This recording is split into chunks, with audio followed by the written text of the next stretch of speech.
Dubai വാർത്ത September 2 night updates. ഒടുവിൽ ഷാർജയിൽ നിന്നും എയർ ഇന്ത്യ എക്സ്പ്രസിന്റെ ഭാഗത്തു നിന്ന് ഇന്ന് വൈകുന്നേരം നമ്മൾ കേട്ടു, PCR വേണ്ട, റാപ്പിഡ് ടെസ്റ്റും വേണ്ട, ഷാർജയിൽ നിന്ന് ഡയറക്റ്റായിട്ട് ഇന്ത്യയിലേക്ക് പോകാൻ. പല എയർപോർട്ടിൽ പല നിയമങ്ങളായിരുന്നല്ലോ.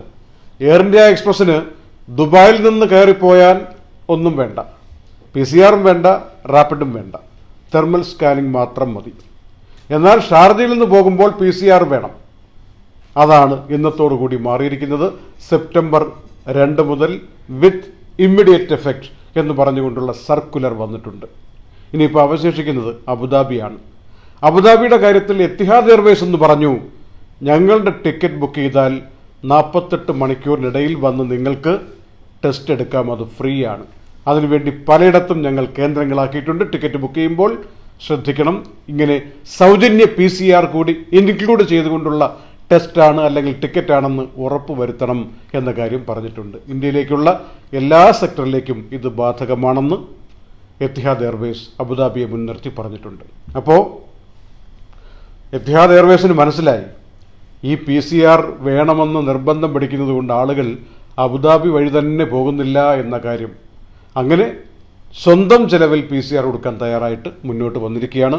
അപ്പോൾ നാട്ടിലേക്ക് പോകുന്ന ആളുകളുടെ കാര്യം ക്ലിയറായി. ഇനി നാട്ടിൽ നിന്ന് ഇങ്ങോട്ട് വരാനിരിക്കുന്ന ആളുകളുടെ കാര്യത്തിൽ പ്രതീക്ഷിച്ചിരുന്ന 5-6 മാസമായി കാത്തിരുന്ന ആ ശുഭവാർത്ത ഇന്ന് വന്നിരിക്കുന്നു. അനുഭവസ്ഥരുടെ മൊഴിയിൽ നിന്നാണ്, അല്ലാതെ നിയമമായിട്ട് വാർത്താക്കുറിപ്പായിട്ട് വന്നതല്ല. നേരത്തെ റെസിഡന്റ് വിസ ദുബായിൽ നിന്ന് ഇഷ്യൂ ചെയ്തവർക്ക് വിസയുടെ കാലാവധിയൊക്കെ എൻട്രി ചെയ്യാനുള്ള കാലാവധി കഴിഞ്ഞു പോയെങ്കിലും നവംബർ 1 ഇറങ്ങിയാൽ മതി, നവംബർ 1 വരെ ഇറങ്ങാൻ നിങ്ങൾക്ക് സമയമുണ്ട് എന്ന് പറഞ്ഞുകൊണ്ട് പലർക്കും ദുബായ് റെസിഡന്റ് വിസയുടെ കാലാവധി GDRFA നീട്ടിക്കൊടുത്തിരിക്കുന്നു. അതുപോലെ ആ ഒരു വാർത്ത വന്ന് ഏതാണ്ട് അരമണിക്കൂർ കഴിയുമ്പോൾ അടുത്ത വാർത്ത വരുന്നു. വിസിറ്റ് വിസ എടുത്തു വെച്ചവർക്ക് മാർച്ച് 17 കൊണ്ട് തന്നെ ലാപ്സായിപ്പോയി, ഹോൾഡിലാണ്, അത് ക്യാൻസലായി എന്ന് സിസ്റ്റം കാണിച്ചിരിക്കുന്നു. ലോക്ക്ഡൌൺ തുടങ്ങിയ ആ സമയത്ത് തന്നെ അങ്ങനെയുള്ളവർക്കും സെപ്റ്റംബർ 1 ഇന്നലെ മുതൽ 2 മാസത്തിനിടയിൽ നവംബർ 1 വന്നാൽ മതി, വരാൻ പറ്റും, ഒരു കുഴപ്പവുമില്ല. അത് ടൂറിസ്റ്റ് വിസ അല്ലെങ്കിൽ വിസിറ്റ് വിസ സിംഗിൾ ആണെങ്കിലും നീണ്ട കാലത്തേക്കുള്ളതാണെങ്കിലും ഇതൊക്കെ ബാധകമാണ് എന്നറിയിച്ചിട്ടുണ്ട്. അപ്പോൾ അക്കാര്യത്തിലും സമാധാനമായി. ഇനിയിപ്പോൾ മറ്റുള്ള എമിറേറ്റുകളിൽ എങ്ങനെ? ഇപ്പോൾ പറഞ്ഞ വിസിറ്റ് വിസയുടെ കാര്യവും റെസിഡന്റ് വിസയുടെ കാര്യവും ദുബായിൽ നിന്ന് ഇഷ്യൂ ചെയ്തതിന്റെ വിഷയമാണ്. അബുദാബി, ഷാർജ, എങ്ങനെ Ras al Khaimah, Ajman, Fujairah, Umm al Quwain, ഈ എമിറേറ്റുകളിൽ നിന്നൊക്കെ ഇഷ്യൂ ചെയ്തിരിക്കുന്ന വിസിറ്റ് വിസയാകട്ടെ റെസിഡന്റ് വിസയാകട്ടെ അക്കാര്യത്തിൽ തീരുമാനം വന്നിട്ടില്ല, വരും എന്ന് പ്രതീക്ഷിക്കുകയാണ്. ദുബായിൽ ഇങ്ങനെ വന്നാൽ മറ്റു സ്ഥലങ്ങളിലൊക്കെ സ്വാഭാവികമായിട്ടും അങ്ങനെ വരാവുന്ന സാഹചര്യത്തിൽ എത്തിച്ചേരും എന്ന് നമുക്ക് പ്രതീക്ഷിക്കാം. UAE നിന്ന് 735 കേസുകളാണ്. കഴിഞ്ഞ 99 ദിവസത്തിനിടയിലെ ഏറ്റവും വലിയ സംഖ്യ. മെയ് 27 തോന്നുന്നു 883 കേസുകൾ അന്ന് കാണിച്ചിരുന്നു. അതിനുശേഷം പിന്നെ ഇത്രയും വലിയ ഒരു എണ്ണം കാണിക്കുന്നത് അത്ഭുതകരമായിരിക്കുന്നു, പേടിപ്പെടുത്തുന്നു, ആശ്ചര്യപ്പെടുത്താവുന്ന വിധത്തിൽ തന്നെയാണ്. ആളുകൾ മൂക്കത്ത് വിരൽ വെക്കുകയാണ്. ഇങ്ങനെ ഇത്ര കൂടാൻ കാരണമെന്താണ്? ഒരു കാരണം, കൂടുതലായിട്ട് ആളുകളെ ടെസ്റ്റ് ചെയ്യുന്നു. ഇപ്പോൾ തന്നെ 72 ലക്ഷം കഴിഞ്ഞിരിക്കുന്നു ടെസ്റ്റ്, 7.2 മില്യൺ കഴിഞ്ഞിരിക്കുകയാണ്. ഇത് വളരെ അപൂർവമാണ്. ഒരുപാട് രാജ്യങ്ങളിലൊന്നും ഇങ്ങനെ ഇത്രയും ജനസംഖ്യയുള്ള, അതായത് 9.8 മില്യൺ ജനസംഖ്യയുള്ള സ്ഥാനത്ത് 7.2 മില്യൺ ആളുകളെ പരിശോധിച്ച് കഴിഞ്ഞു എന്ന് പറയുന്നത് വളരെ പ്രധാനപ്പെട്ട ഒരു അച്ചീവ്മെൻ്റാണ്. അതാണ് ഇവിടെ സംഭവിച്ചിരിക്കുന്നത്. 1.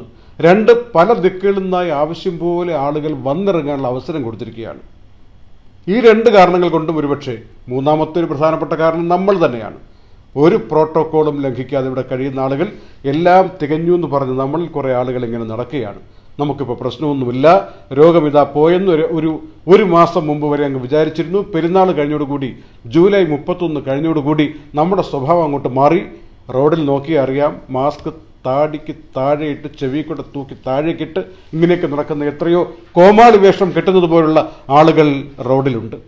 ഇവരൊക്കെ രോഗം കൊണ്ടുവരാനുള്ള സാധ്യത ചെറുതല്ല എന്ന് മനസ്സിലാക്കണം.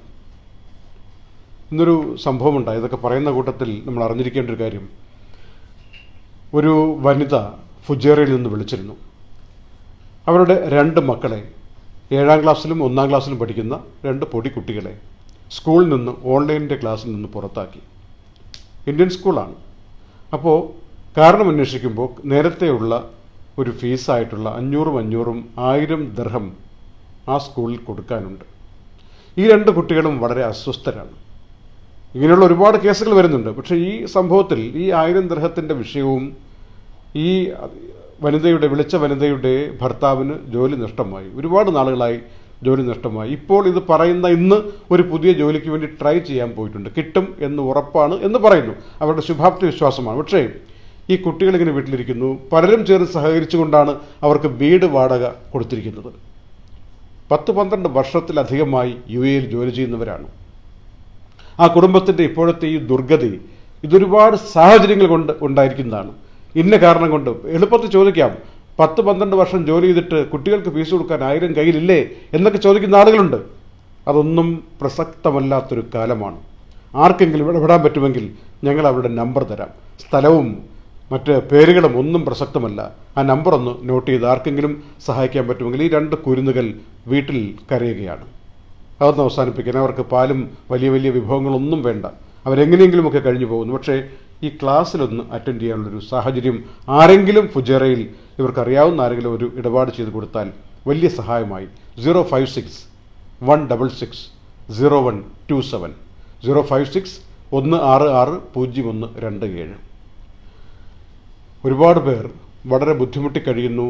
ജോയിൻറ്റ് പെയിൻ എന്നുള്ള ശരീരത്തിൻ്റെ പല ഭാഗത്തായി സന്ധി വേദനയുമായിട്ട്. ഇത് പരിഹരിക്കാൻ ഓഥൻറ്റിക്കായിട്ടുള്ള ആയുർവേദവും മർമ്മ ചികിത്സയും ഒരു ഓപ്പറേഷനുമില്ലാതെ, ഒരു കുത്തിവയ്പ്പുമില്ലാതെ, ഒരു മരുന്നുമില്ലാതെ ചില വിദഗ്ധന്മാരുടെ ഇടപെടൽ കൊണ്ട് പെട്ടെന്ന് കഴിയുന്നു എന്നുള്ളതാണ് വാസ്തവമായിട്ട് ആയിരങ്ങൾ പറയുന്നത്. കുന്നത്ത് വളപ്പിൽ എന്ന് പറയുന്ന തൃശ്ശൂർ കുടുംബം 150 വർഷത്തിലധികമായി ശീലിച്ചിരിക്കുന്ന മർമ്മ ചികിത്സ, അതിൻ്റെ ഇങ്ങേയറ്റത്തെ തലമുറയിൽ നിന്നുകൊണ്ടുള്ള ചികിത്സ കറാമയിൽ ഗവൺമെൻറ്റിൻ്റെ അപ്രൂവലോടുകൂടി ഇപ്പോൾ നടന്നു പോകുന്നു. നിങ്ങൾക്ക് വിളിക്കാം 055-8265-074 055-8265-074. സ്വാസ്ഥ്യ എന്നാണ് ആ ചികിത്സാലയത്തിൻ്റെ പേര്. മർമ്മത്തിൽ അതിൻ്റെ എല്ലാ സ്പെഷ്യാലിറ്റിയും മർമ്മത്തിലാണ്. 108 മർമ്മമുണ്ടെങ്കിൽ അതിൻ്റെയൊക്കെ കെട്ടുകൾ പൊട്ടിച്ച് എവിടെയാണ് വേദന അതിൻ്റെ ഓക്സിജൻ ഫ്ലോ എല്ലാം കറക്റ്റാക്കി കൊടുത്തു കൊണ്ടുപോകുന്ന ചികിത്സാ രീതിയാണ് ശാസ്ത്രീയമായി നടത്തിക്കൊണ്ടിരിക്കുന്നത്. പല സ്കൂളുകളിലും ഈ രോഗബാധയുടെ ലക്ഷണങ്ങൾ അധ്യാപകർ കണ്ട സാഹചര്യത്തിൽ മിക്കവാറും രക്ഷകർത്താക്കളെല്ലാം ഓൺലൈനിലേക്ക് പോകാൻ തന്നെ തീരുമാനിച്ചതായിട്ടുള്ള വിവരം വരുന്നു.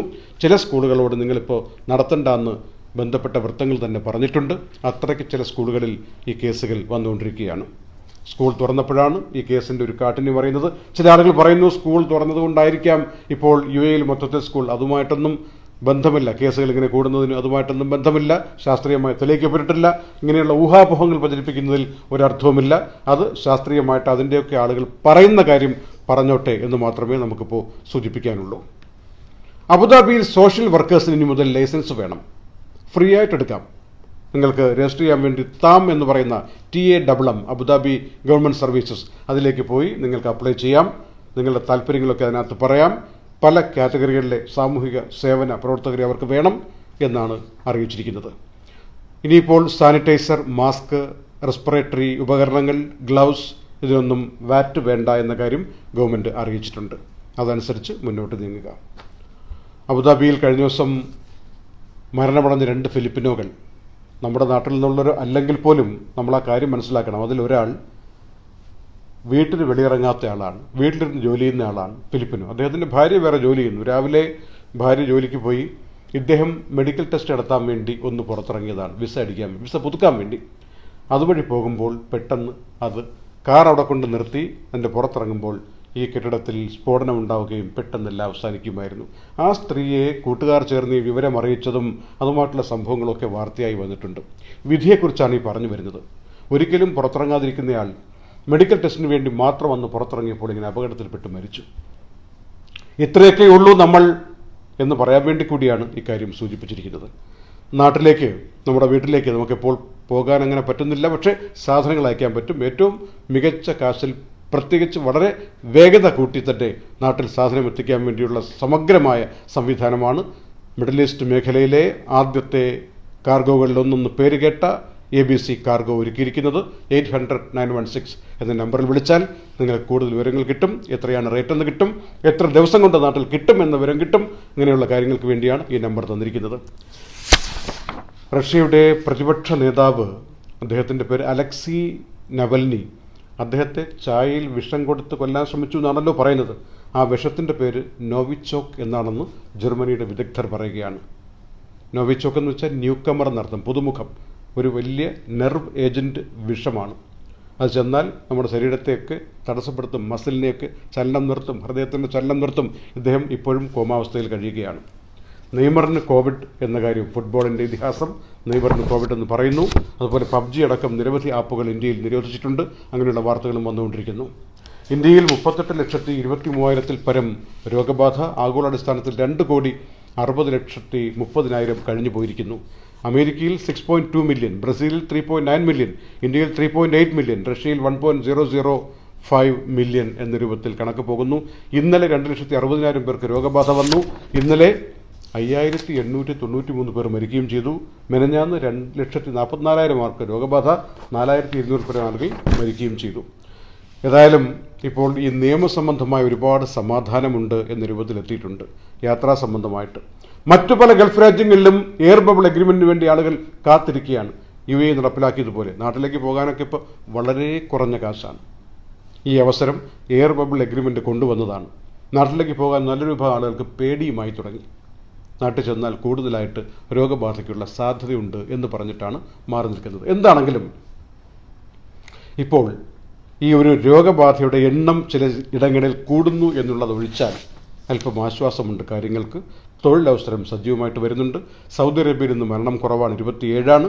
UAEയിൽ 3 പേർ നേരത്തെ പറഞ്ഞു, 3 പേർ ഇന്ന് UAEയിൽ മരിച്ചിട്ടുണ്ട്. കുവൈറ്റിൽ 1 മരിച്ചു. അങ്ങനെ 31 മരണമാണ് ഇന്ന് രേഖപ്പെടുത്തിയിരിക്കുന്നത്. ഒമാൻ, ബഹ്റൈൻ, ഖത്തർ വിവരം കിട്ടിയിട്ടില്ല. ഏതായാലും ഈ വലിയ വലിയ പട്ടികയിൽ നമ്മൾ വരാതിരിക്കാൻ പരമാവധി ഇടപെടണം എന്ന് മാത്രം ഓർപ്പിച്ചുകൊണ്ടും, നമ്മുടെ കൂട്ടത്തിൽ ഒരു കുട്ടിയെങ്കിലും വിദ്യാഭ്യാസം കിട്ടാതെ കാശ് കൊടുക്കാനില്ലാത്തത് കൊണ്ട് ബുദ്ധിമുട്ടുന്നെങ്കിൽ നമ്മുടെ ഒരു ദർഹത്തിന് ഒരു സംഭാവന ചെയ്യാൻ കഴിയുമെങ്കിൽ ഒരു വലിയ വിദ്യാർത്ഥി ഉണ്ടായി വരുന്നു എന്ന് കരുതിക്കൊണ്ട് ഇടപെടുക എന്ന് മാത്രം ഓർമ്മിപ്പിക്കുകയാണ്.